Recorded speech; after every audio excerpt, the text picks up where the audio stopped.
Hi, welcome to cook with Comali recipe episode 1. இன்றைக்கி நான் ஷபானா பண்ணியிருந்த ப்ரான் பெஸ்டோ ஸ்பெகட்டி பாஸ்தா தான் ட்ரை பண்ணியிருந்தேன். நான் பார்கீஸ் பிராண்டில் 100% வீட் பாஸ்தா எடுத்திருந்தேன். நல்லா கொதிக்கிற தண்ணீர் அரௌண்ட் 17 மினிட்ஸ் நான் இதை வேக வச்சேன். பட் ஆனால் கவரில் 10 மினிட்ஸ் தான் போட்டிருந்தாங்க. பட் எனக்கு அந்த கன்சிஸ்டன்சி 17 மினிட்ஸில் தான் கிடச்சிச்சு.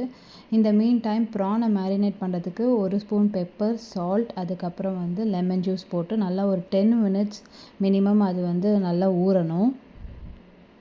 பெஸ்டோ சாஸ்க்கு நமக்கு பேசில் லீஃப் கண்டிப்பாக தேவை. ஸோ ஒரு மிக்சர் ஜாரில் ஒரு 1/4 கப் வால்நட், அப்புறம் 5-6 பல்லு பூண்டு, பேசில் லீவ்ஸ் எனக்கு பிளிங்கிட்டில் கிடச்சிது. பிளிங்கிட்டில் எப்போவுமே அவைலபிளாக இருக்குது. ஒரு 1 கப் பேசில் லீஃப். இதோட எல்லா இன்க்ரீடியன்ஸும் நான் வீடியோ லாஸ்ட்டில் பின் பண்ணியிருக்கேன், நீங்கள் பாருங்கள். And salt, pepper, olive oil ரொம்ப முக்கியம்.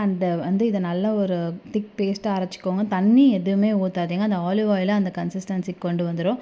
அந்த பேஸ்ட்டை தனியாக வச்சுட்டு ஒரு பேனில் பட்டர் ஒரு 2 டேபிள் ஸ்பூன் போட்டு அந்த மேரினேட் பண்ண ப்ரானை 3 to 4 மினிட்ஸ் சாட்டே பண்ணுங்கள். அதை தனியாக எடுத்து வச்சுட்டு அதே பேனில் ஆலிவ் ஆயில் ஊற்றி வெங்காயமும் கார்லிக் உங்களுக்கு எவ்வளோ பிடிக்குமோ, எனக்கு ரொம்ப பிடிக்கும். ஸோ அதனால் நான் கொஞ்சம் எக்ஸ்ட்ராவாகவே போட்டுக்கிட்டேன். ஸோ கார்லிக் நல்லா சாப் பண்ணி நல்லா கோல்டன் ஃப்ரை ஆகிற வரையும் நல்லா வதக்கிக்கோங்க. அதுக்கப்புறம் நம்ம வேக வச்சிருந்த spaghetti mixture, pesto mixture and prawn எல்லாத்தையும் போட்டு நல்லா மிக்ஸ் கொடுங்க. பட் ஆனால் ஜென்டிலாக கொடுங்க. அந்த ஸ்பெகட்டி உடஞ்சிடக்கூடாது. ஆக்சுவலி இது சாப்ஸ்டிக்ஸ் அந்த மாதிரி வச்சு தான் இதை கிளறுவாங்க. பட் அன்ஃபார்ச்சுனேட்லி என்கிட்ட சாப்ஸ்டிக் வீட்டில் இல்லை. ஸோ நான் இதை வச்சு தான் பண்ணியிருந்தேன். அண்ட் எனக்கு இது கொஞ்சம் கஷ்டமாக இருந்ததுனால நான் ஒரு ஸ்பூன் லெஃப்ட் சைடில் எடுத்துக்கிட்டு அதையும் இதையும் வச்சு நல்லா ஜென்டலாக மிக்ஸ் கொடுத்துக்கிட்டேன்.